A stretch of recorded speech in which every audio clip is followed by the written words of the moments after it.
This is the first collab with Gabe Foley, NHL Foley at on X, and Link from New Wave Hockey with Prospect Dawn. Everybody knows me. Everybody. So if you guys want to like and subscribe to this video, we're gonna do a top 16 mock right now. I have the number one pick. We got Link at the Sharks. You guys want to say something about your channel? Yeah, yeah. Find Link and I's work at recruitscout.com. I am Link's boss there. But more importantly, we're two USA hockey scouts over at Recruit, covering a lot of North America, tons of in-depth coverage over there. And then Link, you can plug New Wave and your YouTube. New Wave is the best place to receive your prospect content. No one else is right. I am. Just kidding. I make prospect videos all the time, and by all the time, I haven't posted that much, but now that I'm back in the United States, I'm going to post a lot. So subscribe for all that. I'm going to be going very in depth into. I just punched my microphone. Sorry, guys. I'm going to be going very in depth into hopefully the first, second, and potentially a bit of the third round as well. So you guys should stay tuned for all that. It's gonna be awesome. Yeah, and that's a really good point. Gabe does have the ability to fire Link. So if this mock doesn't go well, you know, um, you never know what could happen with Link. So for the first pick for the Islanders, I think that they're going to run to their phone and they're going to take Matthew Schaefer. He's an elite top pair defenseman. He told me his player comp was Cael Makar, and his assistant coach also said Cael Makar. And I see more Miro Heiskanen, which everybody else kind of sees that I talk to. But what do you guys think of Matthew Schaefer at number one?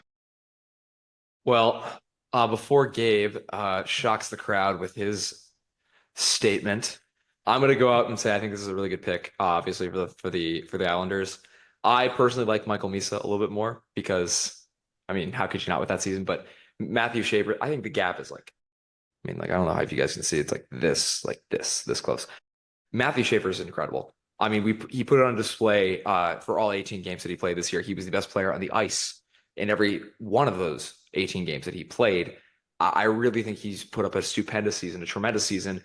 Miro Heiskanen, great comparison. My personal favorite comparison has been to Roman Yossi. I see so many parallels and a growing physical game. Hopefully he comes back not afraid to lay the body after that clavicle injury that he's had. And also off the ice seems like one of the most outstanding gentlemen that the game has to offer. I watched your interview with him, Matt. With him, what a great guy. I can't help but I think I've watched his hyping up the OHL prospects game, him announcing the lineups. I think I've watched that video like 5 times.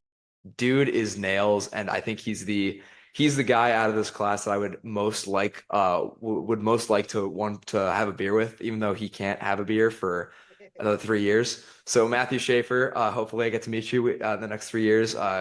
Enjoy your first overall pick to the Isles. Yeah, yeah. I can't knock the Schaefer at one idea.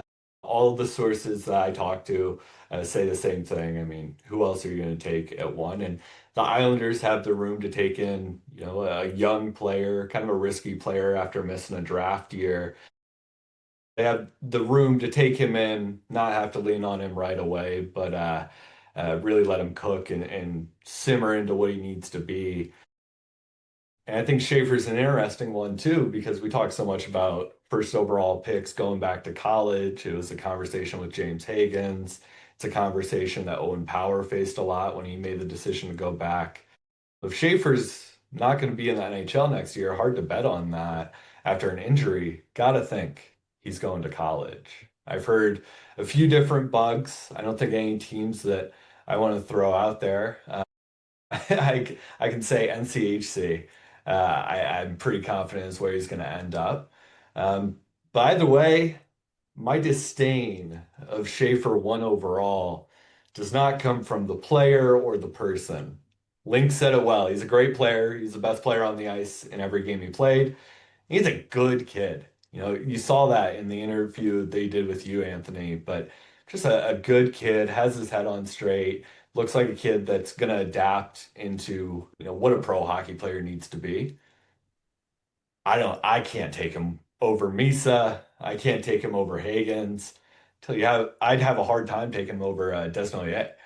I mean, I think if I can lean on a center to be a top line center, I'm going to bet on that before I bet on a defenseman who hasn't played all too much this year. Again, that's not against the player, but as we think of projecting these kids over the next 20 years, which hopefully they're all playing then, I don't think that you can project Schaefer as a serious S tier Makar, Quinn Hughes, Roman Yossi kind of player just because he hasn't played. And so, I'll throw out my comp is more of an Alex Petrangelo or a Drew Doughty, where he's a true number one. He's the pillar of your lineup. He's winning you cups, but he's not breaking in that tier of 80, 90, 100 points. And I think that Misa has that upside. I think Misa scores 40 one day, quite honestly. I think Hagen's, I would make an argument for it, take this whole episode. And I think Desnoyers, I just got a gut feeling about. That one might be a hot take, but I'd be the one pushing Schaefer down the board for sure. That was incredibly well said. I could fight you all day about it, Gabe, but you know what? We'll save it. We'll save it for another video. It'll be whatever. I still think the world of Schaefer, and even if he's going to be a Drew Doughty, which is a comparison that I'm not too fond of, but like if he's like that player, if he's like a Yossi, I think he's going to be a mainstay in a lineup. He's going to be the face of a lineup. He's going to be the face of the Islanders. So we'll see. Let's move on to the second pick. The people we thought was going to be the first overall pick, who would have taken Schaefer as well, because they need defensemen pretty bad. But they get a really nice, I wouldn't even say consolation prize. I feel like they come out of the draft with who is, in my opinion, the best player in this draft. The San Jose Sharks at number 2 will run to the mic because there's no podium this year, which is a horrible idea. Well, what's going on, guys? To select Michael Misa from Saginaw. I've talked about it all year. I've gone back and forth. I will say that I have had 3 different first overall picks this year, and they've been between Hagens, Schaefer, and Misa.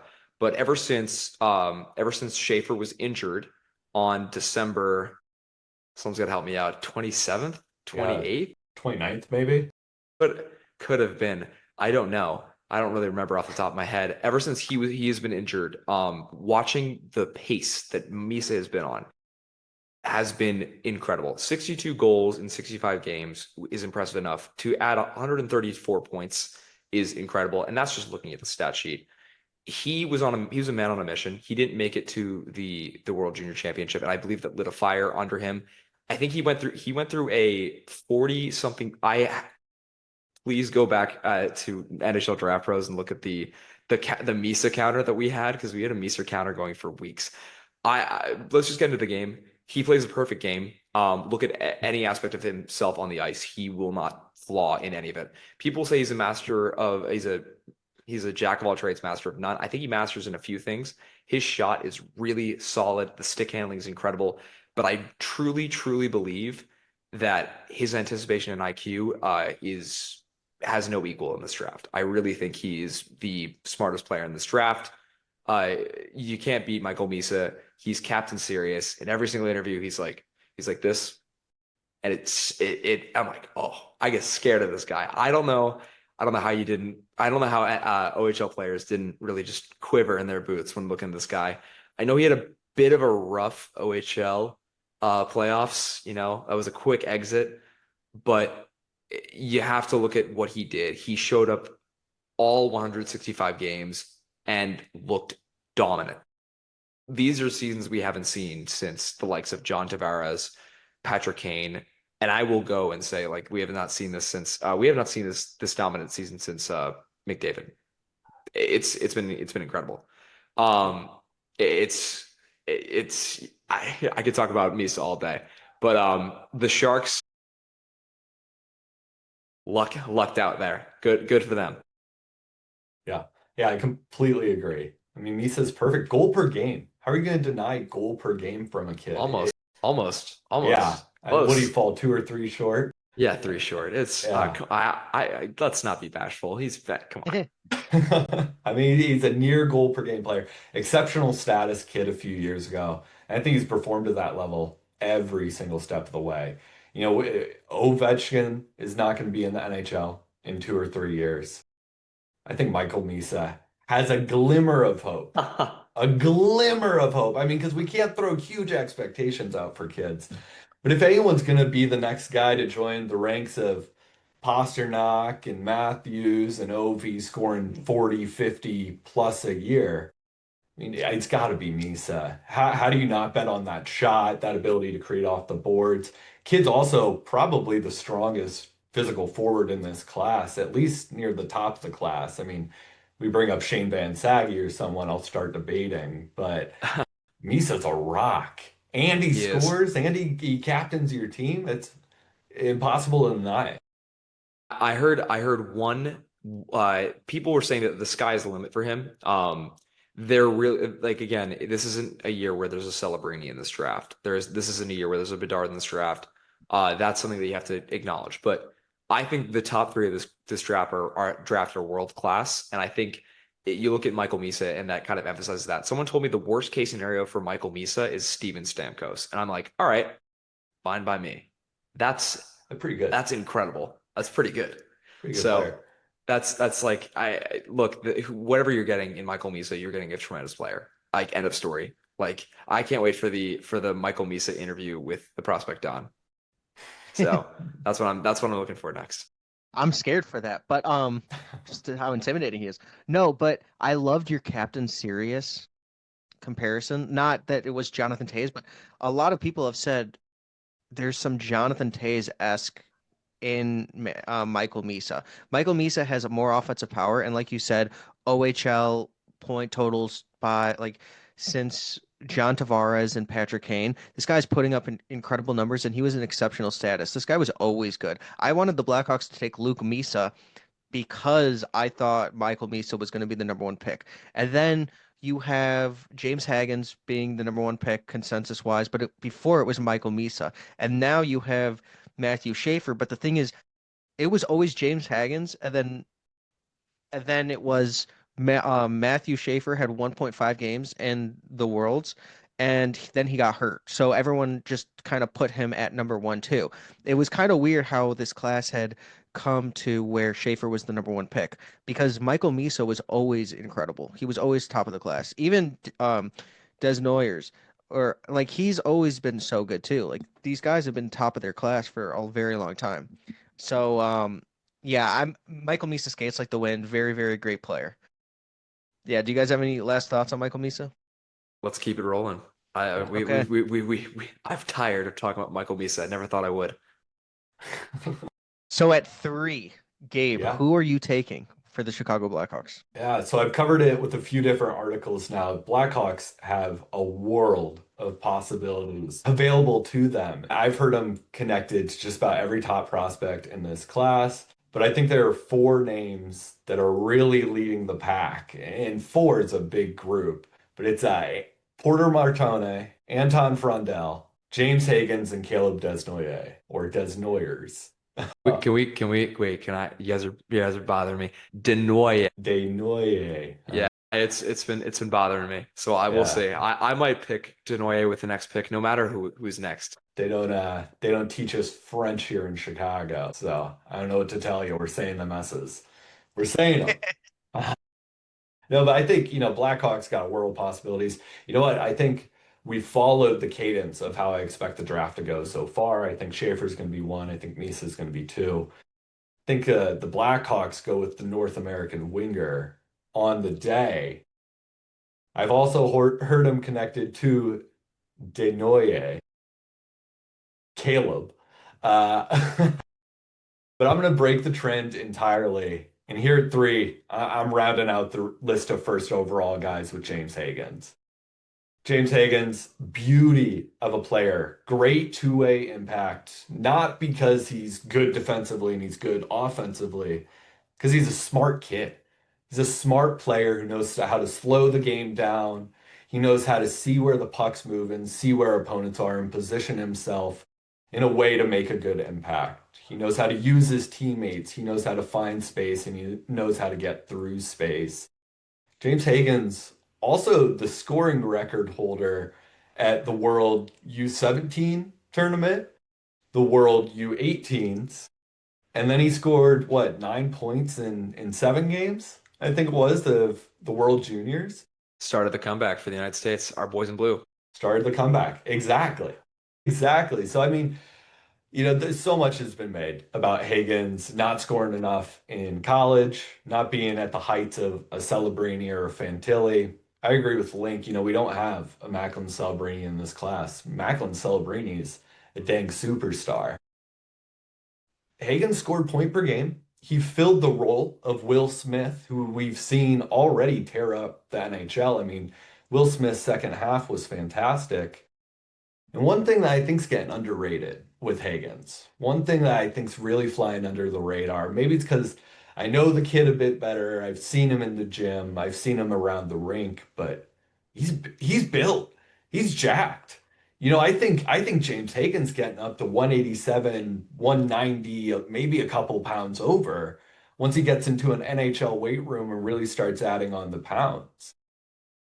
So, a lot to be made about him not being the most physical, but I think that's going to subside as he turns pro.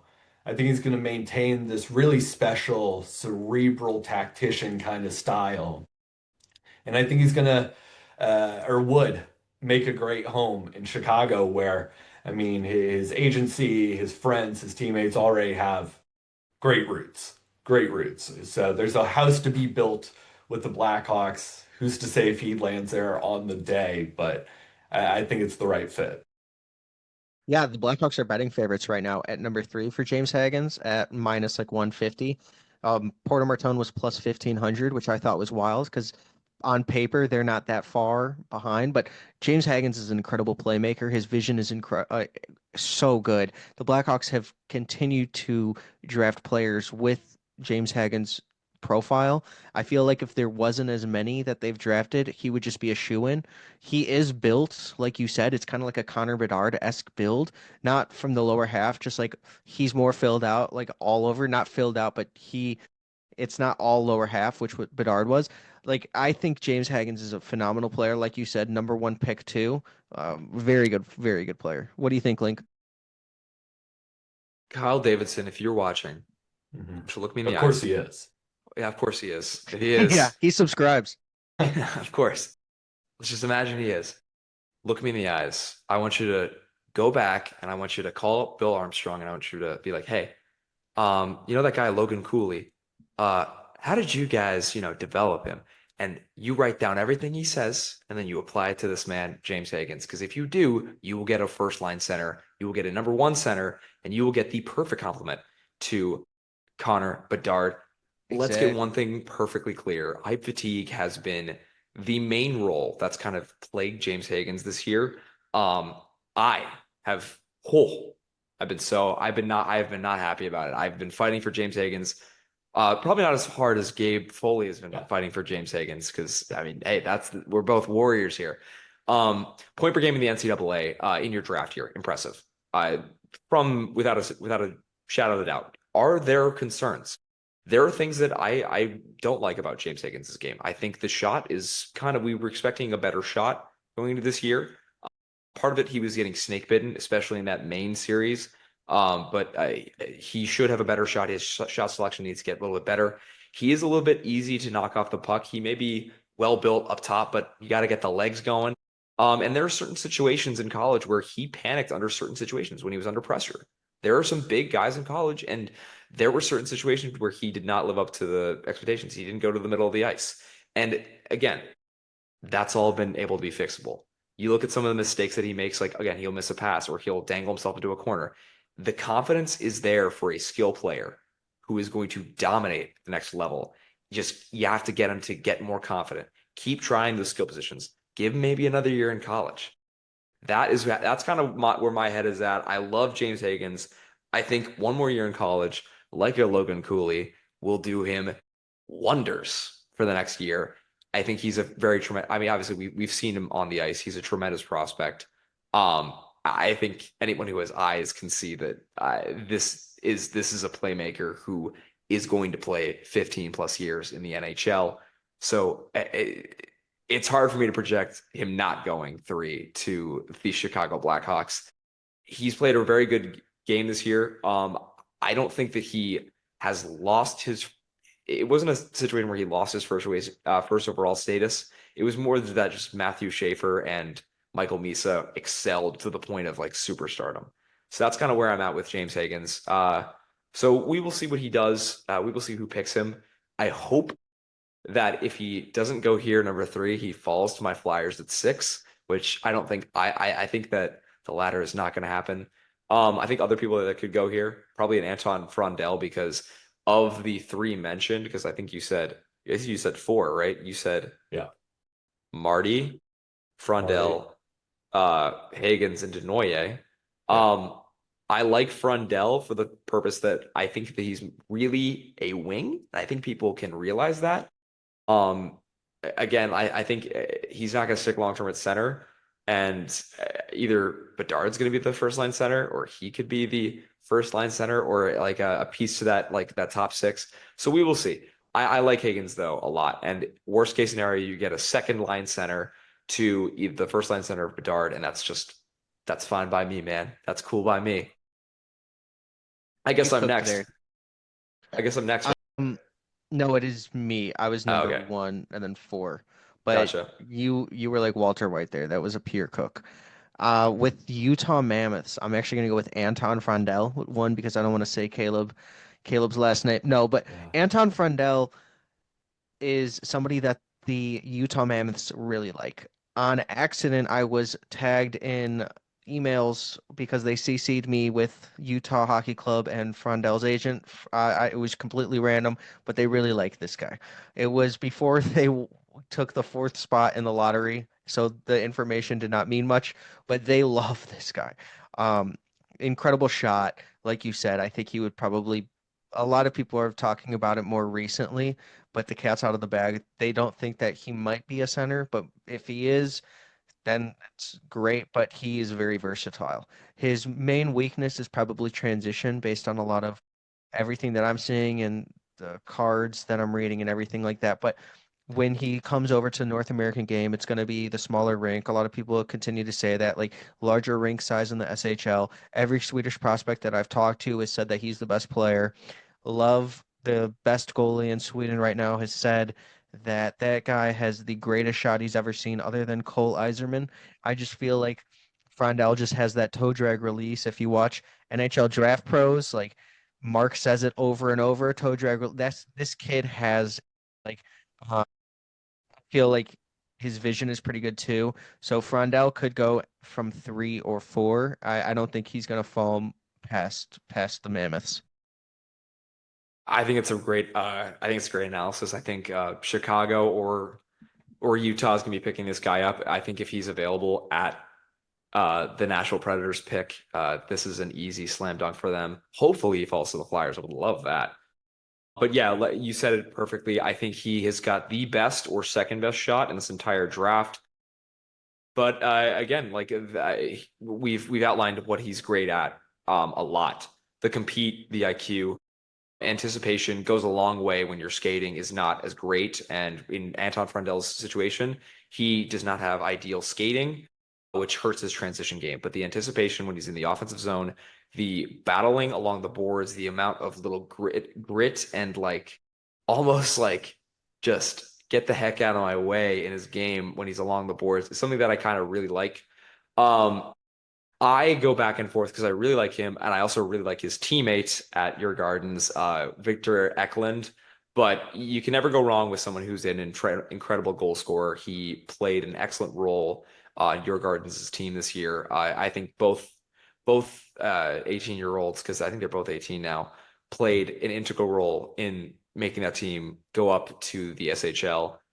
He's going to be a really solid player. As for what his ceiling is, we all know what his ceiling is. He improves that skate and he becomes a star in the NHL and becomes a center. But the floor looks really good too, because the floor looks like a guy who is going to be middle of the top 6 guy, who is going to be a great scorer, I really like a Jason Robertson comparison here. Honestly, because again, he's had his issue with skating. Really, really good scorer as well. So we will see what the deal is here with him. But the Mammoth taking him at 4 would be really cool. I have had a sneaking, eerie little suspicion that Jackson Smith could be on the eyes and ears of Utah fans for that 4th pick. And my sole reasoning is that this organization loves the WHL. Bill Armstrong, their WHL scouts are tremendous. Look at Dylan Genther. Look at TJ Ginla. Obviously, TJ Ginla was hurt, but they love taking their prospects from the WHL, so I wouldn't roll that out. Obviously, Porter Martone is at play here too. So, Gabe, sorry for talking Yeah. over you for so long. No, you did well. I mean, there's so much to cover here, right? Because there's the player that Frondell is, and he's great and interesting and hard to nail down. And then there's the options available to Utah. I think people forget how good Utah looked this season. They were a stone's throw away from the playoffs, and one really good 18-year-old could be the magic sauce that gets them there. Or Dmitry Simashev and Daniel Boot. Yeah, they just signed them, and Frondell is more NHL ready than anybody else. But yes, please go, Gabe. Yeah. No, I completely agree with Frondell. Maybe I'll stick with him first since he's the pick. Frondell's fascinating. I love the kid. I think he's got pro size, not just in his frame. He's 6'3" and a little over 200 pounds. But it's well built too. He's muscular, he's strong. We see him use it well in board battles in the corners behind the net. I mean, Frondell doesn't shy away from a puck battle because he knows he's got the ability to win it or at least contest it. And that's an amazing attribute to have in a kid that we're talking about as another pure goal scorer in this class, a kid with a fantastic wrist shot, laser beam accuracy, and a great ability to fake a shot and dish the puck into the slot or find his winger on the other side of the ice. I think that's the thing with Frondell is just how well he worked with Victor Eklund. Those two were dynamite together. I agree entirely, Link. I think Garden won the championship in Hockey Allsvenskan. So many tough words tonight. But I think they won that on the back of those two teenagers. And that's incredible. Out of the two, Frondell's the bigger, he's the stronger, he's the quicker, he's the more projectable to an NHL game. So I just don't know how you can't be excited about him. I don't know how you can't see what he did in Sweden and think of how well he'll blend with a Connor Bedard, with a Logan Cooley, with a Michkov if he makes it past this pick and falls to Philadelphia. I think that's the mix. That's the one I want for Frondell. Either way, I think he could go anywhere in the top 10, find a teammate that he can work with, and he's going to work with him for the next decade. With that said, Anthony, you said Frondell to Utah. I think you said Jackson Smith. I've had a little birdie on my shoulder really nagging me about Utah loving Desnoyers. And if they don't love him, they love Martone. And I've heard that their hangup with both players is that they have zero clue who Chicago's going to take. I don't think anyone in the hockey world has a reasonable guess as to who Chicago's going to take. Unless it's James Higgins, in which case, hey, we got a good guess. Well, we'll see if they make it as obvious as they did last year with Levshunov. They're like, oh, we're gonna take him out to dinner 3 times after the combine. Yeah, okay. You're not taking Demidov, sure. All right. Yeah. Filled up the seats at Michigan State too. So I think Desnoyers makes sense for Utah. I think Cooley's got a shaky floor under him as a 1C. So I think finding a way, plug that hole with a guy who can be two-way, strong, a little bit more positional than Cooley is makes sense. But in Utah taking Frondell, they're taking upside. They're taking a scorer. They're taking a guy who can match the energy of Gunther, who can receive the passes from Tijagindla when he's in the NHL, and a guy who I think has 30, 35 plus goal upside on top of fantastic playmaking and good physicality. So hard to argue the pick here. And do you Well, think that Utah will go with Frondell? Because I know you said that they like Martone and Desnoyers. So do you think that that's in the cards? I think they go with one of those two, Mhm. just with the brevity and the awareness that this little birdie on my shoulder has. But you said they like Frondell. You got that inside scoop, which I think is far more direct than anything I've got. On accident. Prospect Don being looped into the email chain now. My I'm God. not even gonna post that online or any. I don't want to get anyone in yeah, trouble. It don't was just don't get Okay. yourself in trouble. Don't let's not be claiming that Ryan Smith pulled a Pete Hegseth. So Too real. all right. So let's move on. There we go. Right? Let's all right. At to 5, five. Yep. you guys made a mistake. You guys left my boy Caleb Denoyer. You guys keep going. Oh, Desnoyers. Let's be real here. Let's take a French lesson. Go watch his tape. I think we all have to really. He's the guy that I'm most excited for in this Memorial Cup. I think that Nashville is going to run up to the podium to select the best player available. Whether that's going to be Frondell by that point, whether it's going to be Hagens, God forbid.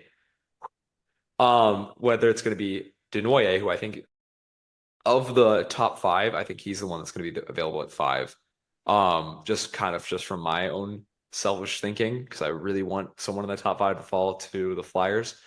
Desnoyers is a fantastic player.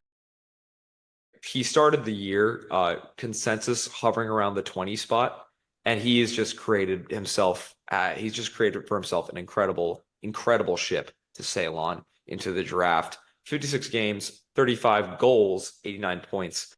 Don't get it twisted. This guy is a bit of a goal scorer. He makes some great shots. I will say his overall shooting stride, his overall shot, he can improve it a little bit. He can't really shoot from anywhere from just like another QMJHL prospect who we're going to get into very, very soon. Trust me, I'll take him higher than you guys have him. But I really see a lot of Matt Duchene in Caleb Denoyer. And don't put shame on Matt Duchene's name. I remember a time when Matt Duchene was the pinnacle of the future of the Colorado Avalanche. And I really look to Caleb Denoyer as that kind of do it all kind of center who can pass it off, who can be deceptive, who can be surprisingly good in transition, even though his skating is less than ideal. Be a really good option for that shot and just that IQ. He loves creating it. The factors that just kind of create me to be a little bit with him is just like there's sometimes where like his skating is more like, okay, let's pick it up, let's chop those feet. There's some times where I'm like, okay, let's be a little bit more active off puck. What he's done this season has been fantastic. I'm very, very nitpicky when it comes to the guys in the top 5. And Cael Denoyer, he's someone that I have above Frondell for a reason. I think he's a tremendous player. And I think he is more of a shot at a number 1C than Frondell.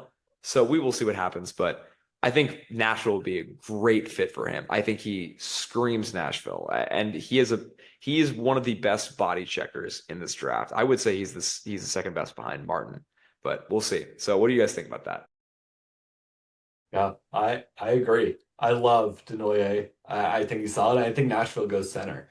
You can have whoever you take, learn from Steven Stamkos, learn from Ryan O'Reilly, learn from Philip Forsberg, a veteran winger, what they want in a top line center. Forsberg's seen plenty of top line centers in his day, so he probably got a good idea. So I think Denoyer, with how our board is looking right now, makes a ton of sense. But I think, in my gut feeling, that our board's going to have 3 and 5 swapped on the actual day. I think Desnoyers is really highly valued by NHL teams. They loved, loved trekking out to rural Canada, rural French Canada where you got to cross a river to get over to the rink. The NHL teams were going out there in waves to watch this kid. You don't do that for just anyone. He performed in, I think, every single game of the second half of the season. I can't think of one where I didn't love how he played. Um, I agree with all the attributes that you mentioned. He moves the puck through the neutral zone well, stops transition in the neutral zone well. When he's not on the puck, cerebral playmaker, good body. He fills the middle lane like you want him to fill the middle lane. And I think for that reason, and for that physical upside that you mentioned, Link, I think he's going to be the shock of this draft with where he ends up. I think he goes to the Blackhawks for sure. This is some place that I've had him marked. Blackhawks love personality, and he won like the best personality award. Like he's great defensively. I think it's a little bit overrated a little bit, but they're saying some of his comps are like Bergeron and Jonathan Toews-esque. I don't know if he has it right now, but if like he's 17, 18, he is going to work as hard as he possibly can. If he's on a line with Connor Bedard, in my opinion, I think that's the perfect fit. I think it's actually a better fit than Connor Bedard and Porter Martone because the defensive woos or the skating might not be the best. People were saying that Connor Bedard doesn't really have a lot of power skating, and that's kind of what Porter Martone's weakness is as well, his first three strides. So even though you know, Porter Martone is higher on my list. I think that Caleb D is going to go a lot higher than Martone. Um, Right. yeah, but for the Flyers, Do me who has proud. Do me proud, Gabe. Yeah. Yeah, this one's a tough one because Philadelphia could go in so many ways. I mean, you need a center there. You need a wing to complement Michkov. Man, so I think my pick's got to be Martone. I mean, like you said, Anthony, those first three strides are tough. He doesn't hold on to his top speed all too well. I think for a kid that's big and really physical and really translatable because of it, he doesn't get into the corners and behind the net quite like I want him to. But I think he's the perfect complement to a pure sniper on the other wing. Michkov's a goal scorer, and I think Martone can be the guy that's blazing the path to get Michkov to the net. He's been invited to about every national team camp he can be invited to, whether that's U18s, World Juniors, or now at the World Championship. I think that speaks to how Hockey Canada views him. He's not playing a star scoring role in any of these tournaments. He's the gritty guy. He's the guy earning his keep with the little plays. And for a team like Philadelphia, a team now coached by Rick Tocchet, which we can have a whole other conversation on, but you're going to want a kid that can make the little plays. You're going to want a kid who can stand up to a little bit of a beating physically, and you're going to want a kid that can make space for Michkov. Link, how are we feeling with Porter repping the orange? So the more and more I think about who's going to fall in this draft, the more and more I look at this and I think this makes more sense. Obviously, like Porter Martone has fallen for me. He's just outside the top five for me. It kind of blows my mind because I really had a great opinion of this guy going into this year. There was this reputation that he was a great sniper. Again, he has not really taken a ton of shots outside of like 5 feet from the net. But he's a bit of a dangler. He's a bit of a playmaker. He's a bit of a cleanup man in front of the net. And guess what? That's what you need. He is more of a role player, and he's been showing that off essentially since day one of Brampton's season. He's on a line with Luke Misa, or was on a line with Luke Misa and Carson Rakoff. I mean, look, Porter, brief aside, I live in Pennsylvania. You could go to Pennsylvania State. You could team up with your boy Luke Misa, and I would come see you probably like 4 times like during my school year. I live close to Penn State. I would love it. I'm a Penn State boy growing up, so that would be my pitch to you. If you became a Flyer and a Penn State Nittany Lion, that'd be amazing. That'd be awesome.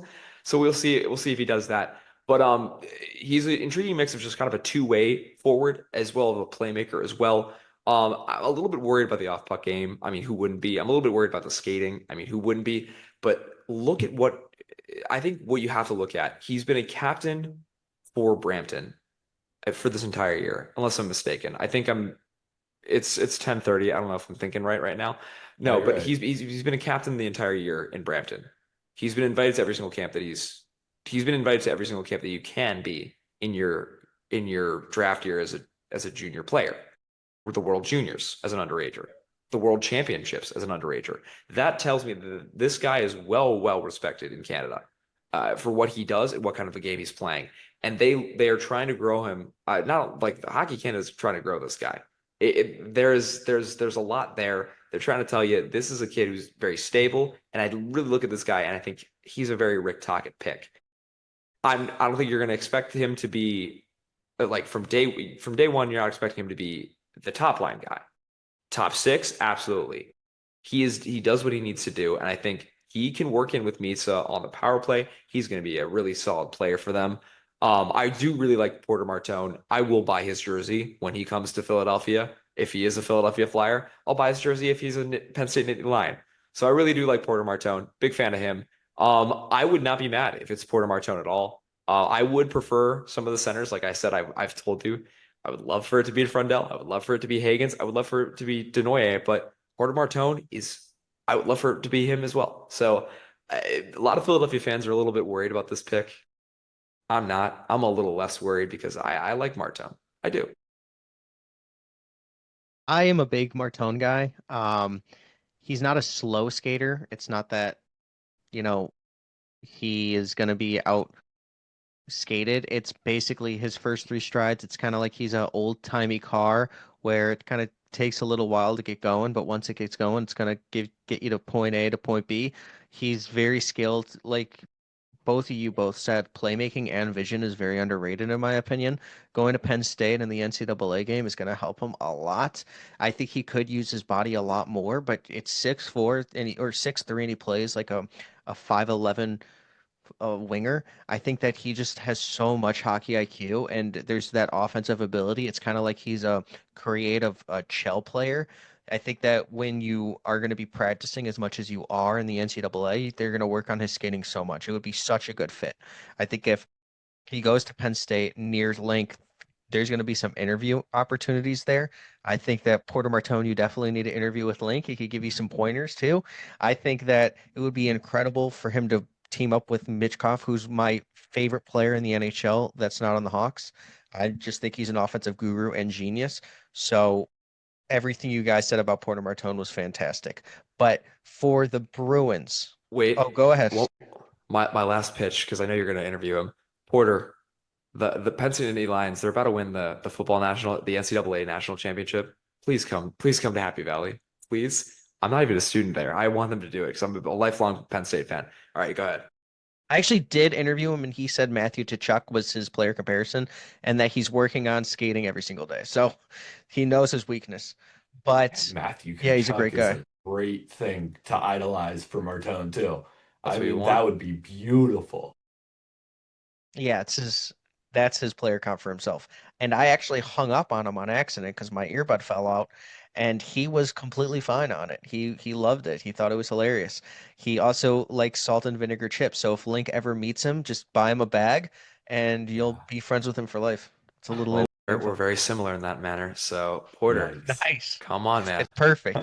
All right, so the Boston Bruins, I believe I am up here. And the Boston Bruins, I believe that there's two players that they could go for. I think Roger McQueen or Brady Martin, because Brady Martin is flying up those boards. And I actually think he's going to be picked top nine, in my opinion, and I don't see the Kraken picking him. But I know Don Sweeney has seen publicly Roger McQueen a lot, so I'm going to take the guy with the might have some of the highest upside in the entire draft. 6'5" right-handed centers do not come very often, so Roger McQueen is going to be the pick here. I think the Boston Bruins are going to love Roger McQueen's hockey IQ, his soft skill. He's very good with his hands and his brain thinks similarly. His cat's name is Potato, and he wears his meddles a lot when he's by his family because he tries to chirp his sisters. So I just feel like this guy is just the kind of guy that you want on your team. He has a sports court in his backyard and he plays every single sport. So this guy lives and breathes sports. He's a great personality. When I watch him play, it makes me like this is the worst comp in the world, but I think of Michael Jackson when I watch him play. His feet just he can moonwalk to that net.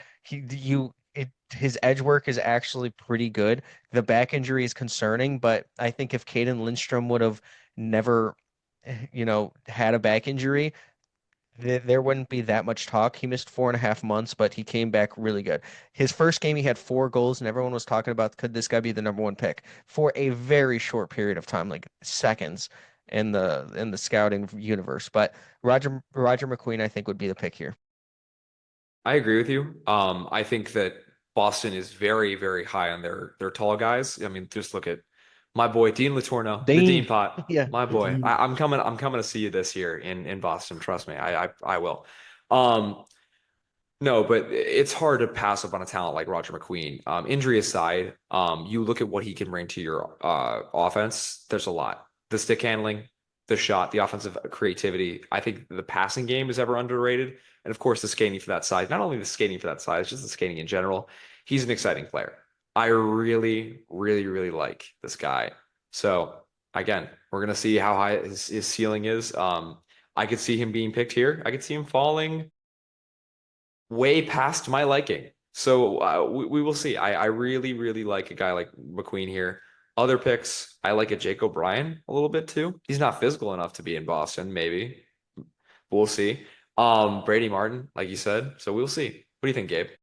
Yeah, so you said injury aside, Link, and I think that's really how we got to think about Roger McQueen. I mean, first off, hey, he played as many league games as Matthew Schaefer this year. So I guess if Schaefer's going one, we're really thinking injury aside. But I digress. Listen, I don't think that I've ever seen a player 6'4" or taller, McQueen's 6'5", with as much puck skill as Roger McQueen has. I mean, you see him on video, you see him on TV, you see him in person. It's magical stuff.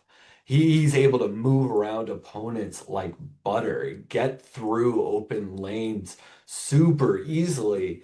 And not only does he have dazzling puck hands, kind of that slow, slow-mo thinking as he's moving up the ice, where he's really able to see, where he needs to drag the puck to get around guys.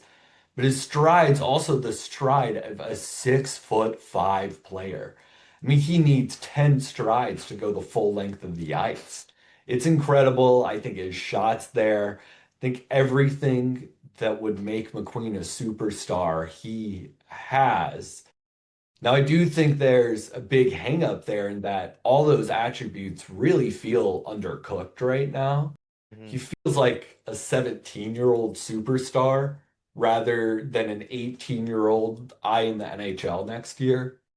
And I think when it comes to a kid with McQueen's potential, I want him to be eyeing the NHL sooner rather than later. And the big thing is we got to bring that injury back in. They stepped out of the room. Their desk was in the hallway for a bit, but get on back in here. I think that injury is a big concern for Roger McQueen. I mean, from what I know, Caden Lindstrom's injury was really muscular. Roger McQueen's is not muscular. And when we're Wow. talking about a back injury that's not muscle, it really kind of gets concerning quick. And we saw him come back into the lineup and then leave a few different times later in the year. I think that makes me nervous. I think that gives me a sense that he could be the big faller here. I don't think he gets past, 15, maybe.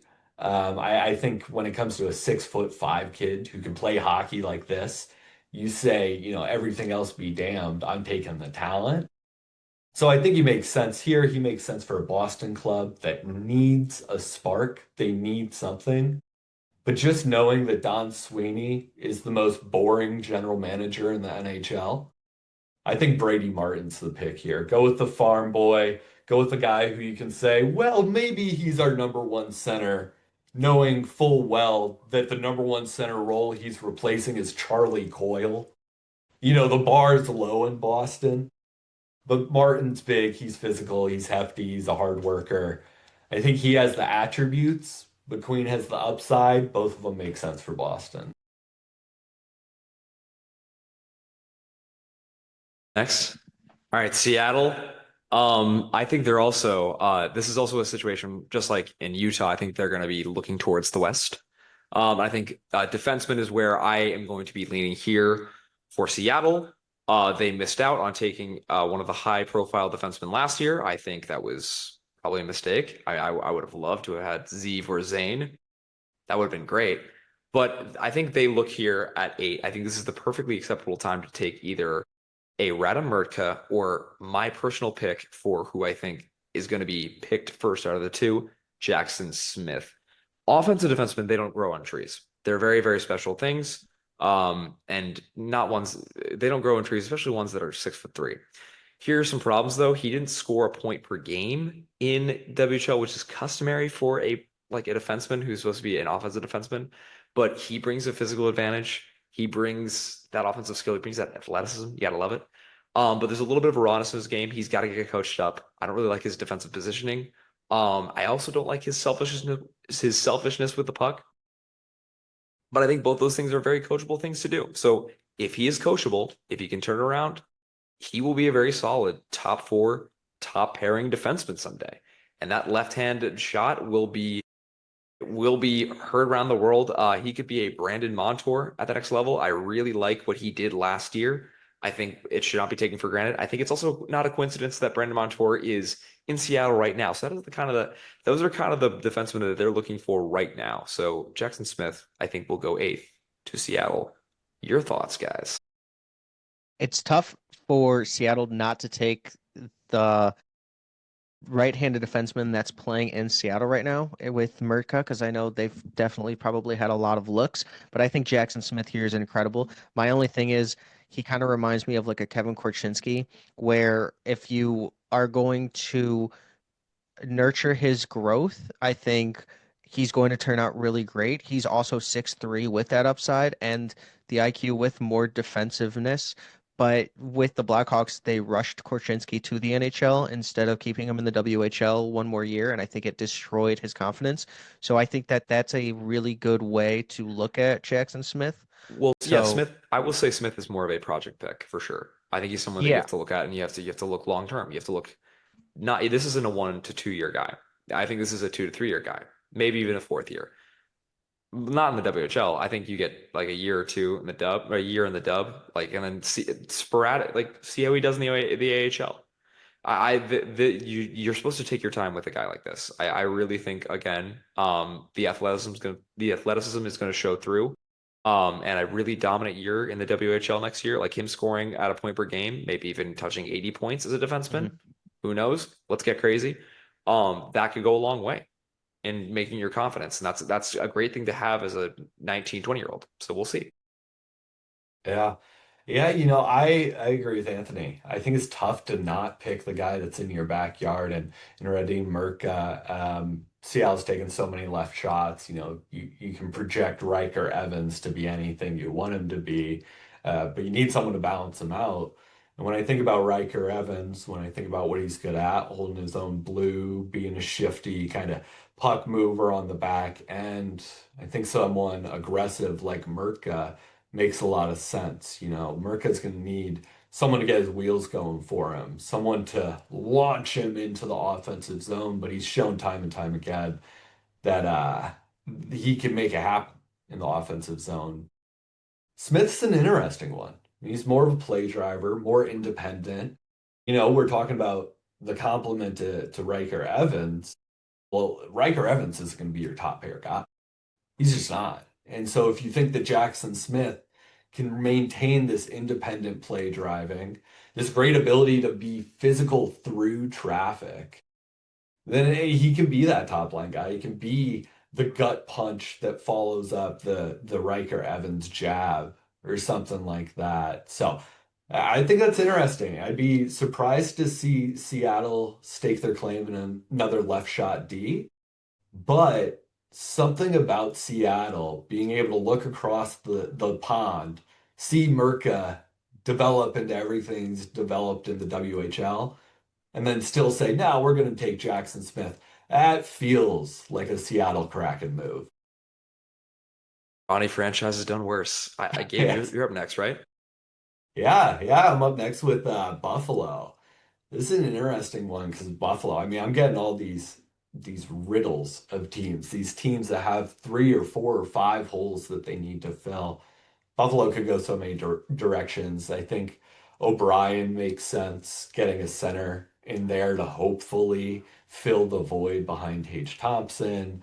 I think Brady Martin makes sense. Try to get a big boy because Jordan Greenway is not going to be your big boy for very long. But I'm going the other way. I'm going the tiny kid. Buffalo just turned Zach Benson into a phenom. They're going to do the same with Victor Eklund. They're absolutely going to do the same with Victor Eklund. Listen, Victor Eklund's fearless for the frame that he's 5'10", maybe 5'11", does not have meat on his bones yet. But he's winning puck battles in the corner. He's winning battles along the boards. He's finding space at the top of the circles and using a fantastic shot to embarrass goalies from all the way out there. He's got balls. He's got grit for a small kid, and he's got plenty of offensive attributes to boost that grit. I think about what Buffalo needs. They need someone legit. They need kind of like a Matt Boldy in Minnesota. Minnesota doesn't have to think about left wing anymore because Matt Boldy's turned into a stud.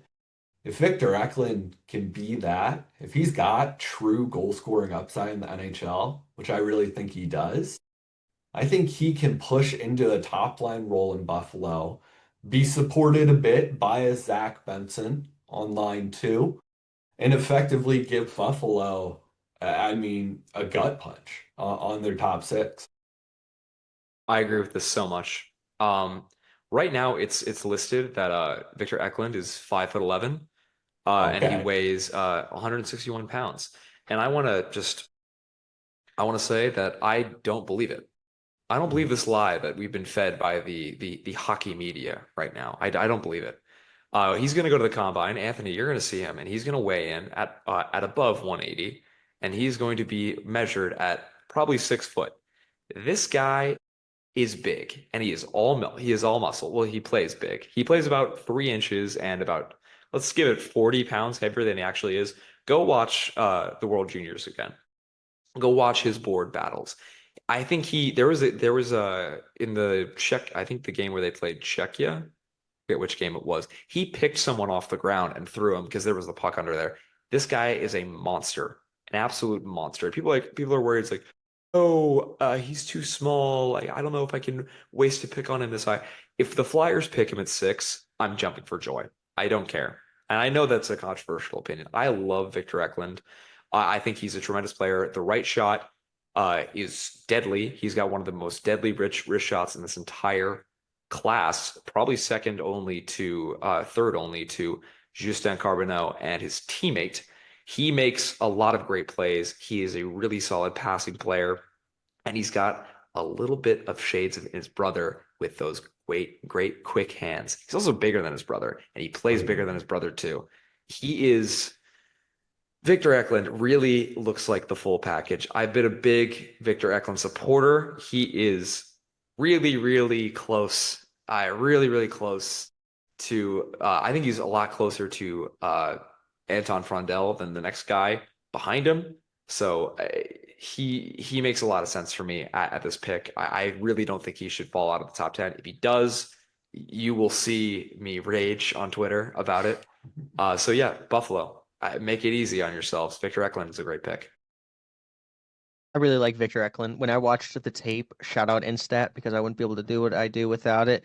Anton Frondell and Victor Eklund were just so good. I think Eklund actually surprised me a lot more when I was watching him, but every Swedish prospect told me that it's Anton Frondell is the best player. But Eklund is so talented. I think that he's very skilled. He doesn't play like his size. I know everybody keeps talking about under 6 foot players, but that 1 inch, in my opinion, doesn't make that much of a difference. And the league is turning into more of a smaller, more skilled league. I think players like Victor Eklund are going to thrive in the new NHL, in the modern day NHL. And I think that with his ability to play against men in the SHL and already have a lot of experience there, he's more NHL ready than some of these other players. And I think his floor is higher with that upside. William Eklund is incredible too to watch. So he already has it in his blood. I think Victor Eklund would be a steal here for the Sabres. Also, I posted a video of Victor Eklund, one of Victor Eklund's zone entries. It went awry. It he I posted a video of him looking great in transition, and then his zone entry gets poked out of his stick. But then the way that he retrieves it along the wall, I think he boxed out a guy that's 6'3". That's allegedly 4 inches taller than Victor Eklund. So this guy's got it. Incredible. Nails. And where's William at? I mean, I was on the William Eklund first overall hype train in his draft year. I'm feeling great because he just had 40 assists on the San Jose Sharks. And if we're talking about Victor having shades of the same skills, which I think he does, I mean, Brent Gretzky wasn't nearly as good as his brother, but we got to take the familial connection into account at some point. I think Eklund's got the processing of his brother. I think he's got the shot of a Lekaramaki in Vancouver. And I mean, it was the shot that made Lecky go for in the first round, right? And I think Victor Eklund's got the grit, the physicality, the ability to make a play to round it all out. So, I mean, if he clocks in at 6 foot at the combine, everyone's sprinting to the podium for him. I mean, he could be like a top 5 pick. He's 6 on my board right now. So I love this. I love how much we're getting to gas up Victor here because he deserves it. Love Vic. 10? I love that Is it he's 10? 6 on your board. But yes, we're at 10 for the Anaheim Ducks. And I believe that I just I'm picked going to Eklund, take. so it is you.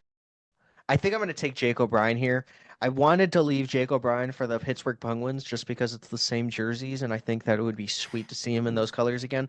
But Jake O'Brien is just one of my favorite players in this class. I think that he has the ability to go top five, top six, in my opinion. But there's just so many fallers. Like I don't have him higher on my board than Victor Eklund either. Um, Jackson Smith probably is the only one that I have Jake O'Brien higher on. I'm just kind of higher on this class than consensus. I think there's a lot of good players. Jake O'Brien was the best player in Brantford, and Nick Lardis had 72 goals. I think that just says like how much he set up a player like Nick Lardis. I think this guy's a power play machine too. He is very good hockey IQ. He's raw skill too. So we haven't even seen the best of Jake O'Brien. Very good vision and playmaking ability. I think that with the Ducks amount of players they have, they need that higher upside play too. And Jake O'Brien kind of gives you that high upside also with a higher floor. Like you're gonna allow him to play in the top nine because the Ducks have so many good forwards. Maybe they go defenseman here, but I would take the best player available if I'm the Ducks here. This is a very Ducksy pick. I do like this. 66 assists, they speak for themselves. I think he's been the best player on Brantford's roster for the last 2 years. He was a big part in why Merrick Van Acker looked so good last year. And Merrick Van Acker still looks good. Let's be real. But at 98 points in any year, it looks impressive, especially in your draft year. He's the second best distributor in this class, in my opinion. He does it really well. He seems to have eyes on the back of his head sometimes. And I really look at him as like someone who can grow into like a Robert Thomas sort of role where he can kind of do all things. He scored 32 goals this year. We forget about that. I think his shot is not to be like messed with. I think the skating is only going to get better. I think he's going to grow to 6'3", maybe even 6'4". Who knows? He's 6'2" right now. He has a lot of frame to grow into. So a big fan of this. I think Pittsburgh, Anaheim. What am I thinking right now? I'm picking Pittsburgh next. Is getting a great player here. So very solid. put this guy with Beckett Seneca. The second both of them are in Anaheim. So I don't know about all the Seneca hype. That's its own conversation. But I heard a few months ago, like January, February, I heard someone say, no, I think Jake O'Brien's the next Robert Thomas. And that changed my worldview on this kid. Because what did Robert Thomas do well in his draft year? He blazed that middle lane. He found the perimeter of the offensive zone. He created space for himself, created time, and got the puck to a scoring area. If he couldn't do that, he got around one defender, got in front of the net, and found a way to get on net and behind the goaltender. What did everyone say about Robert Thomas in his draft year? Oh, he's not creative enough. He doesn't get to the middle enough. His he's a skating's a product little of London's system. product of Lyndon's system, not strong enough. All of these things that they're saying about Jake O'Brien. So I If I think, if I hear power play merchant one more time, yeah. You know Yeah. why he's a power play merchant? Kid knows how to pass the puck. there you go. Kid knows how to pass the puck. So I love O'Brien. I think Anaheim goes for a beefier kid. But then you forget that Jake O'Brien's 6'2". You forget the size that this kid has on him because he plays like a 5'10" playmaker. Yep. Same stuff. So I mean, sky's the limit with this kid. I think he plays like a pro hockey player. And what is this draft for? It is to draft pro hockey players. So that's a steal to round out the top 10. All right, I'm gonna get it going quick at number 11 because we gotta move things along here. Pittsburgh, let's not even waste our time here. The most Kyle Dubas pick of all time from the Sioux, Brady Martin. Let's lock it in. Let's clock that in like it's nothing. I think there's no better way to kind of start a retool as what they're branding it right now. They're branding it a retool than with Brady Martin. He is closer to the NHL than a lot realize. Again, you love the physicality. He's gonna go in the top 10. I don't know where. It's gonna surprise me. So we'll see. If he falls to 11, Kyle Dubas is going to sprint to his phone and call Gary Bettman and say, "You know who this pick is. Hang up." Yeah. And I think he's getting the next. I think he's getting the next pick as well. I think 12 is also going to become a Pittsburgh Penguins pick. We'll see what the New York does. They'd be dumb to not give them this pick and not keep next year's pick. But we will see. I think Brady Martin is the pick here. I think it makes the most sense. I mean, we can talk about Brady Martin if you'd like. He's going to be a really solid 2C, maybe even 1C someday. I love the physicality. I love just the grit and veteranosity. Someone told me Ryan Getzlaf. I can counter that with a Troy Terry because Troy Terry, he's a bit more modest, but he's taken on that Getzlaf role a little bit, or it looked like he was going to, and he's a big guy, big shoulders, just like Brady Martin. Worked on a farm, probably. I don't know what Troy did, but I know what Brady Martin did. He worked on a farm, and he's got those farm shoulders, and he's throwing them on the ice like they're fists. So let's see what you guys think about it, this pick. Yeah, completely agree. He's a farm kid. He's a farm kid. I don't know about rural Canada farms, but I know how the farm kids are in rural Illinois. Those kids get big. Those kids are beef fed and proud of it. And Brady Martin seems like that kid. Anthony, you mentioned earlier Roger McQueen likes to wear his medals around. I think I heard that Brady Martin Yep. likes to keep them in the drawer. He doesn't like Nice. thinking about them. That's a modest boy right there. That sounds He's a like a Sidney modest boy. Crosby kid. He knows what he's here to do. He's here to play some damn hockey. And so, I mean, man, I think about what Pittsburgh's losing and the idea of them getting a projectable but low upside guy like Martin kind of makes me shiver a little bit. It's like you guys are losing Crosby, Malkin, Carlson, and Letang. Calm down here. But maybe they get to make up for it with 12. Maybe they get to make up for it with the guy that I'll take. Either way, you cannot go wrong with drafting Brady Martin. I think this kid's great. Yeah, Brady Martin is 170 pounds and hits like he's 400 pounds. That's all I really need to say. Like you guys, you nailed it on the head. Actually, Roger McQueen's comp for himself was Ryan Getzlaf as well. So I thought that was kind of interesting. I didn't say that before, but It's a Western Canada boy right there. yeah, and I know that the Rangers have this pick, but it's conditional, and I put the Pittsburgh Penguins here again, back to back. I don't know if you guys would think that the Rangers should take this pick at 12, but um, I'm thinking Pittsburgh. So what do you guys think? Should it be Pittsburgh or the Rangers here? Yeah, it's Gabe's pick, so we'll give it to him. Oh no, I feel like I don't know the conditions well enough. I mean, it's this year or next year, right? Yeah, this year, Yeah. next year. Yeah, and I mean, New York doesn't look like they're going to be in the shape to turn a lottery pick into a playoff pick next year. So I think we're good leaving this Pittsburgh and hoping New York lands in next year's top 10. With that in mind, I'll steal the mic. I'll hang on to it. So many options now that we're out of the top 10. I mean, so many. I think in these 11 picks, we've taken the guys that have top 10 upside. So where do you go from here?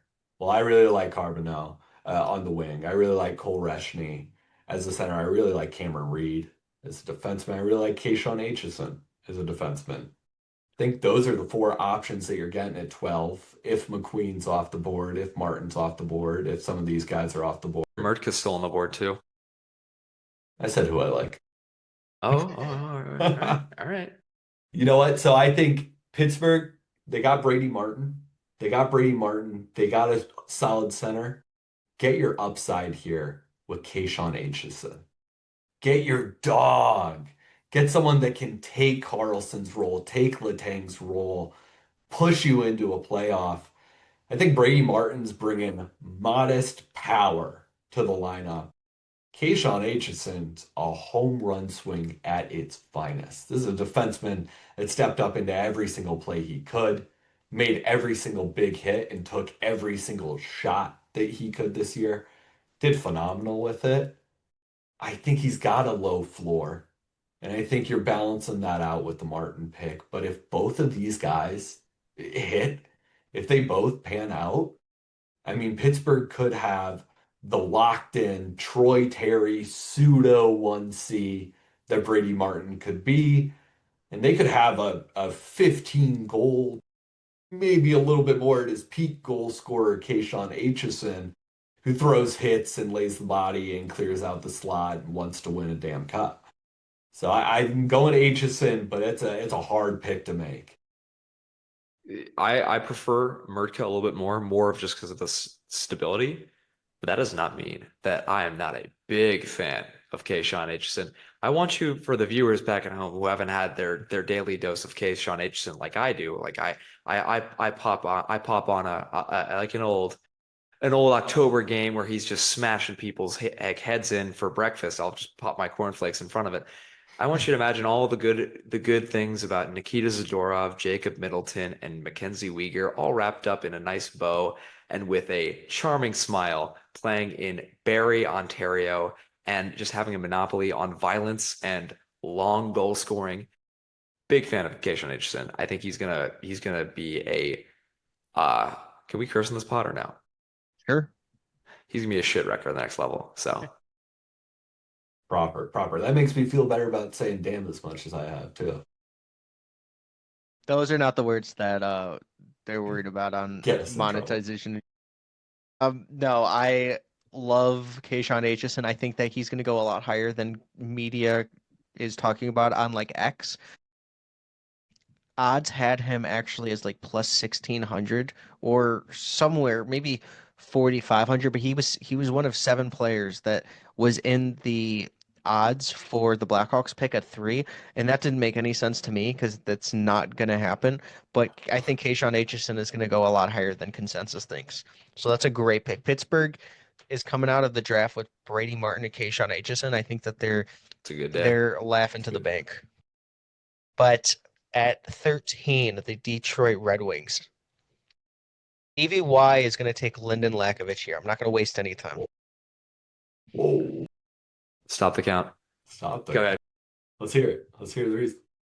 I'm a really big Lynden Lakovich guy. I think that he could be this year's Beckett Seneca. And I know that it's just a guy that is very, very tall, big size, soft scale, really skilled player, has really good hands.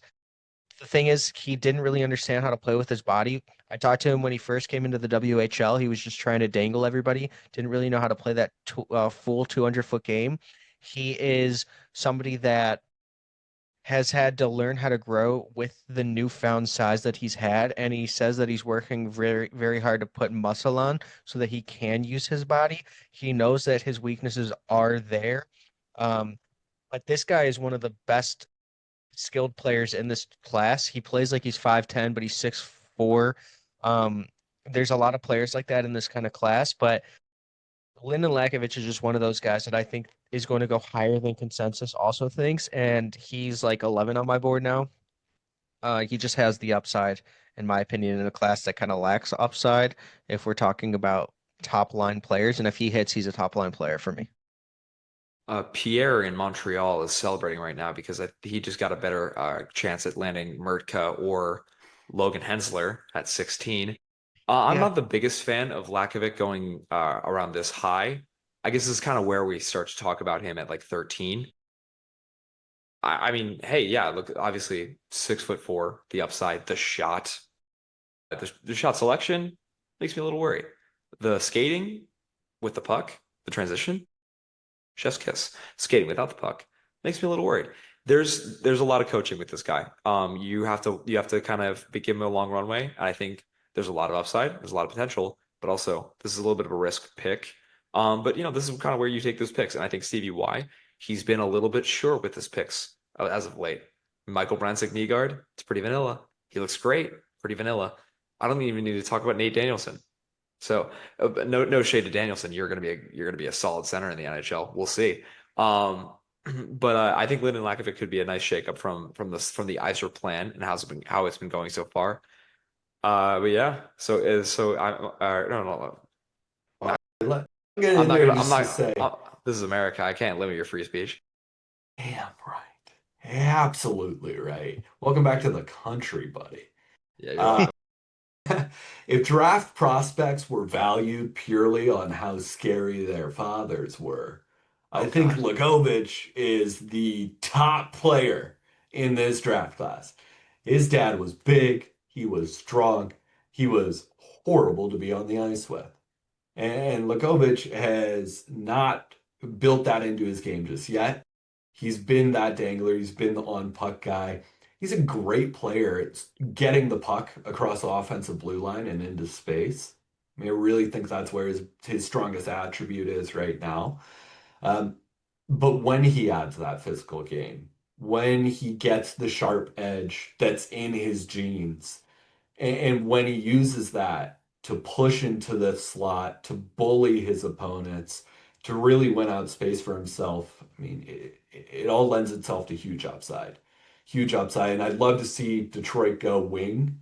I mean, it's been center after European defenseman that no one knows, which is why I think Mrtka kind of made sense here. But it's been guy after guy for Detroit. Invest in the wing, get a big body, get a sharp body. Think Lynden makes sense, even if I would have taken someone else here. it's actually funny with Mrtka because his player comp for himself is Maurice Sider. So it's I probably think that gonna. parlays. I think that parlays into my pick at 14 with the Columbus Blue Jackets, my new favorite team that is not Philadelphia. Love you guys. I'm gonna make a trip to Columbus. I've put it off for a long time because I'm a Penn State fan. So I obviously, but Columbus, they're doing some great things there. They almost made the playoffs. And I think I think really what they're kind of looking for and hoping for is a guy like Logan Hensler. But since we've been so naive here, I would partially blame myself for this. Radam Mrtka is still on the board. And I'm going to be damned if he's not going to get taken here. I don't think he's going to fall this far. I think he's going to be someone who he could be the first defenseman taken off the board at 8. I took a chance on being like Jackson Smith might be that guy. But Radam Mrtka at 14, I'm jumping for joy for Columbus. Purely because of the reason that we don't tolerate Moritz Seider slander in this house ever. 6'6", I think he suffered from not being Anton Salayev. There's a lot of things in his game that, like, again, you look at and you're like, we just saw a incredible defenseman over there in Russia. What do you have, sir? Well, he has a lot to offer. He's a really solid transition forward. He's a great puck carrier, much better than I ever would have thought. And he was really solid in Czechia when he was playing a more reduced, a more simpler game. Now that he's over in the WHL, his coach is kind of just saying, hey, here's 28 minutes on the ice. Do whatever you want. And he's been showing some pretty cool things. He's been putting up a pretty good amount of points. Granted, he has some great line mates with him, but he knows how to utilize his teammates well. He's on the top power play. He's on the top penalty kill. I don't think he's going to transition to be a power play defenseman by any means. He's 6'6" for goodness sake, but he's a right-handed shot. He can move the puck really, really well. I'm looking at this guy and like, he gives me an offensively minded Tyler Myers vibes. Remember when Tyler Myers won Rookie of the Year? Radam Mrtka has that sort of upside in terms of an offensive defenseman. There's just a lot of confidence there, and I really think that is right up Columbus's wheelhouse if they should be lucky enough to get him at 14. I don't think he falls here, but if he does, oh boy. Yeah, I agree. I don't think Mrtka's on the board. Listen, I'm not the biggest fan of Radam Mrtka. I think it's really rooted in the struggles that he had handle and play on his own side of the red line in the WHL. But how much of that's a Czech guy coming over to North America and immediately being granted half an hour a night? I mean, you're playing half the game, and he got a lot of possession in the WHL. I mean, he was always on the puck.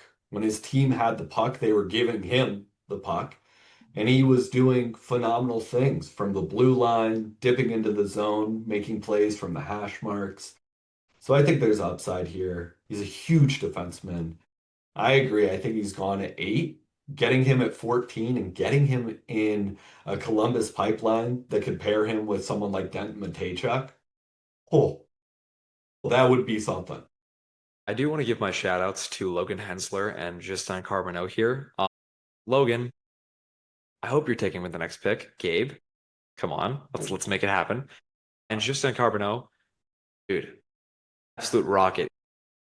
If Jonathan LeCarry-Mackey is the reason why you're not picked next, I hope that Anthony picks you for Montreal. And I hope you know the only reason why I didn't pick you guys, didn't pick Justin Carbonneau was because of the emergence of Kirill Marchenko and a lot of the goal scoring that they already have on the roster. I think they just go defense here. It's hard to go with a guy. It's hard to pass up 6'6" right-hand shot and defenseman. So we'll see. So Anthony, thoughts? Gabe, next pick? I don't know. Well, what's the vibe here? Mrtka is fantastic here. Great value. I'm very big on him. He wants to be the best Czech defenseman of all time. Very good high hopes. That's a He's high confident. bar. Yeah. Yeah, It's a high bar. Wait, no, Chara's Slovak. Chara's, I think, something altogether. I think he's from the old country. Is Chara Slovak or Czech? We're gonna Please take look that that up. out of the he's I think Slovak. he's- He's Slovak. He is Slovak. Okay, so then yeah, okay. Who's the best Czech defenseman of all time then right now? Is it Roman Hamrlik? Yeah. Yeah, I mean, I would think so. Maybe, Pavel Kubina. I don't Pavel Kubina? We're missing somebody, and We're it's gonna missing someone. it's gonna mess with me. It's not Zidlicki. It's oh God, I'm gonna Ah, continue talking, Anthony. I'm gonna look up people. next podcast. Well, Czech okay, so defenseman. a 3-hour long podcast. But Radim Mrtka, he said that he has gotten to face players like Jaromir Jagr, and he was very slippery. I mean, he's played against good talent, and coming from Czech where he was playing against men, and then playing against kids again, and in the WHL, he actually really transitioned well. I think that he's going to be a player that is not going to be here at this level. But at 15 for the Canucks, who are you going to go with, Gabe? All right, all right. So we talked about Pierre already. We talked about what Montreal's really wanting. And I'm going to give it to them. I'm going to give it to you, Habs fans. You need a right shot to go with my boy, my pride and joy, Lane Hudson there on the left. So with a sense that I know where 16 is going, I'm using can't believe 15 on, would you say Houston Carbonneau? Justin. Justin. Justin Carbonneau is the newest Vancouver Canuck. That fit. I just think that fit is beautiful. Vancouver needs someone who can go 200 feet. They need someone who can pull the puck out of a dirty situation in the defensive end, find space to break out of the zone and take it all the way down and get a high danger shot. I think Carbonneau is that guy. I had my reservations about him earlier in the year. I had my hesitancies because I didn't think that he was getting to the middle enough. I didn't think that he was getting involved in play enough. Shame on you. Shame Shame on on you, me, Gabe. right? Right, that's a little embarrassing. I had I've been there.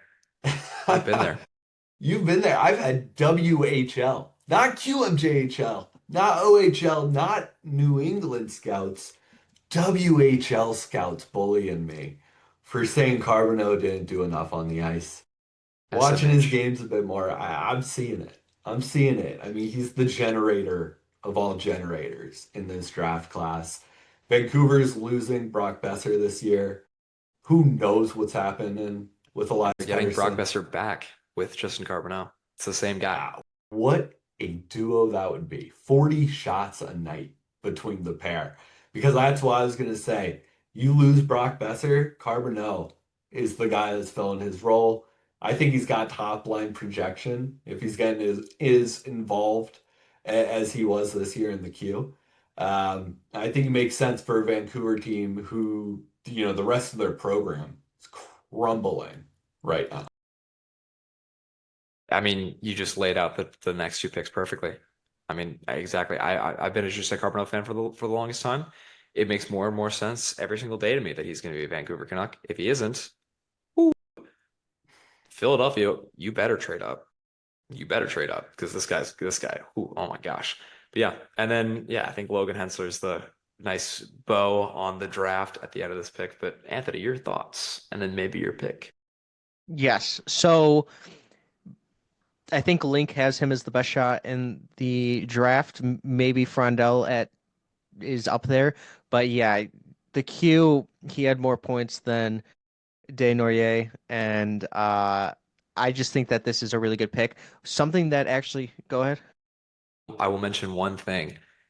Nowhere in my notes do I have the words can shoot from any balance or any position in the offensive zone for any prospect Mhm. in the last I would say 2 years or 3 years. I There were some limitations to Cole Eiserman's shot. Yes. Cole Eiserman's shot selection last year. Even though like I think that his shot was better. I think Justin Carbonneau can shoot it from anywhere and at any balance. You're always on your toes as a goalie when Carbonneau's on the ice. He can shoot it wherever the hell he is. So that's another thing. He's very scary with that. That's why I wanted to mention that real quick. That's a really good point. I would love if you created like a video of just the I will. incredible balance. Yeah, let's do it. Um, Not with me, like you. I would watch it, but that would be incredible to watch. But I've heard from a source that told me, not like a source in there, just somebody that watches him a lot and is goes to a lot of his live games, that he is very hard on his teammates because he sees the ice so much better and his hockey IQ is just a level above every single teammate that he kind of gives a Kobe Bryant feel and a Michael Jordan feel to his teammates where he's like, we need, he is missing points and he's leaving points on the stat sheet because his teammates are just not operating at the same level of hockey mind as Carbonneau. So I actually think that when he plays with better teammates, like if he had like a Gabe Perreault, Ryan Leonard, Will Smith type of teammate, line mates, that this guy would probably be a top 10 pick. Like he actually was limited in the queue. Sorry, one more point. I wanna see if like again if anyone ever hits anybody on the Blanville Boisbriand Armada, Justin Carbonneau is coming to get you. Like he will dish out to me. He's a pest. He is he will be hard on his teammates, but then if you're hard on his teammates like physically, oh man, you better watch out. He will put you through the boards. Yeah, I was not trying to say a knock for anybody listening on Carbonneau's No, personality no, or that's a good saying a thing. No, diva. no, Okay, trust me. yeah. That's a good thing. You framed it as a good thing. So So Montreal Canadiens are going to go Logan Hensler here. We've said it. He should not be falling. He told me his player comp was Jake Sanderson on the right side. I absolutely love that. He thinks that he has a lot more offensive ability that he's shown. The second youngest, like you or defenseman or second in points for U19 defenseman in the NCAA, and he was the second best player in the NCAA in their draft year. Him and James Haggins, and I don't think that's even close. He was the youngest player at Wisconsin. He is a Midwest kid. I really like how this guy is bred. Woodbury, Uh, Minnesota. yeah, and he said that he was a sloth if he could pick an animal. I think that's really good because, like he's patient. He just wants to play hockey. He's a homebody. He It's lives and uncharacteristic because breathes. he's a good skater. So Yeah, Yeah, he's a ironic. great skater. If you see that one play where he's just skating through a couple defensemen and then he wraps around, I think it was against Notre Dame, where he finds his a center in front of the net for a great assist. I think that we're going to see more of that next year. I think that he had a really tough season and going to the NCAA a year earlier than he should have hurt his draft stock because I don't think he should. For me, he was a top 8 pick going into the year, but he just didn't show enough. But I love Logan Hensler's game.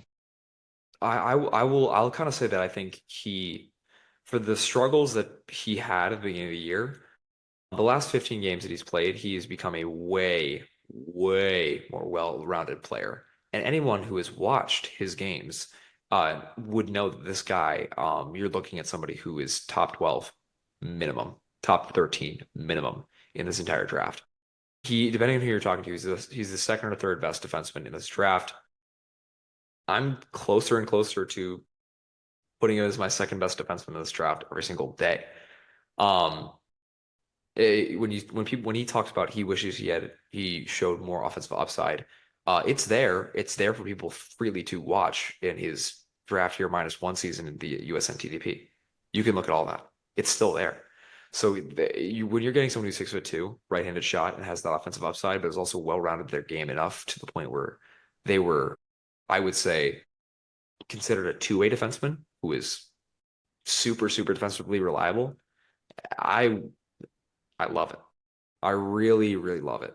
And I think a lot of I see if Radam Mrtka wasn't on the board, I would have taken this guy without a second thought if I was Columbus.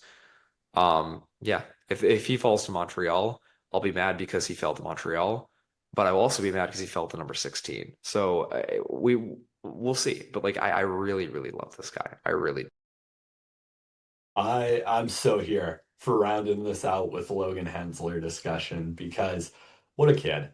He's just a good kid.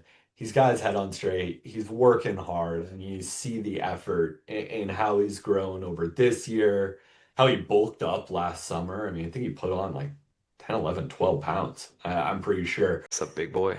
That's a big boy. That's the thing with Logan Hensler is he's what, 6'2", 200 pounds already? And you know why he's 200 pounds? Because he's playing for Mike Hastings, who doesn't let his players fall under 200 pounds. I mean, if there is a physical profile to be had in Wisconsin, Logan Hensler's adapted it beautifully. But, I love the praise. I love the praise. I'll say I've been lower on his season at Wisconsin, but it's so hard to gauge because Wisconsin just flat out sucks. I hated Wisconsin this year and I hated them last year. And the two bright spots this year were Quinn Finley and Logan Hensler. So I love the idea that Hensler's got offense to add. I'd try to get him out of Wisconsin just about as soon as I can. Transfer portal, Penn State. Come on. Whoa, whoa, whoa. Minnesota. I'm thinking AHL deal here, fellas. Send him to Laval. He's got the size for it, right? I want him to get one more shot at that Frozen Four. Come on, Logan. I know you want it. I know you are. I know he's gonna watch this video because I know he's been interviewed by Anthony. I know you Yeah, want it. Go to Penn State. I don't know about Penn State, man. Michigan needs a big guy. Who's hitting in Michigan? They do. Nobody. They do. Logan Hensler is Anybody could With use Malcolm a Logan Spence up Hensler. there? Anyone could use Logan Hensler. Dude. Malcolm Seriously. Spence, maybe Henry Muse. Hey, there's Oh your yeah, offensive we got to background. give some praise. I'm sorry, Malcolm Spence. I'm sorry that you weren't selected here. I really like Malcolm Spence too, so I love the idea of Malcolm Spence going to Montreal I do too. too. I really So do. Logan, come join a future teammate here in Michigan. Um, whoa, whoa, whoa. Yeah, I would really like to see Logan Hensler going to Michigan or Minnesota because you have Jacob Rombach and Maceo Phillips there, and I know I botched both of their names, and Jacob actually told me how to pronounce his name, and I still screwed it up. But I And think it would be awesome. they just lost Chesley, right? Yeah, they just Ryan lost Chesley. Chesley, That's a big loss. but I shared the mock draft and the entire board while we were talking about Logan Hensler. Yeah, shout out to Malcolm Spence, who was an incredible vibe when I interviewed him. We talked about Matthew Schaefer. He was hilarious with me. So yeah, definitely shout out him going to Michigan. I think it's going to be a great fit. Love But you, thank Malcolm you Spence. guys. I'm taking you in my top 16. I don't know about these two guys, but I'm taking you in my top 16. I would take him my top 16 as well as Carter Bear. So Carter Bear, I love your game. You're incredible. So, but yeah, thank you guys so much for joining me today. Please follow them and subscribe to all of their channels.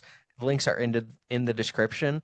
And thank you guys so much for coming on. Check out Rec Scouting for sure. And do you guys want to say anything else before we close it out? watch Link's videos. Let me plug that. Nobody in the prospect world makes videos like this, man. They're deep dives. We just spent an hour and a half, almost 2 hours, talking about 16 players. That's the quality you're getting in Link's There you go. YouTube channel. So I check out appreciate New it. Wave Hockey. And Completely agree. go read Gabe's Substack. Those are big reads. Those are big reads, but I mean, if you want some good journalism, you want some good reads, you're sitting. It's summer. Hey, it's May 22nd when we're recording this. You may be going to the beach, maybe going to the lake, maybe going to the mountain. Need a good read? I would go to Substack for that. You gotta inform yourself. So Gabe's got some good reads over there. Whenever I've been bored, I'm like, oh man, gotta read something. I'm going If over you're to not Gabe's bringing Substack.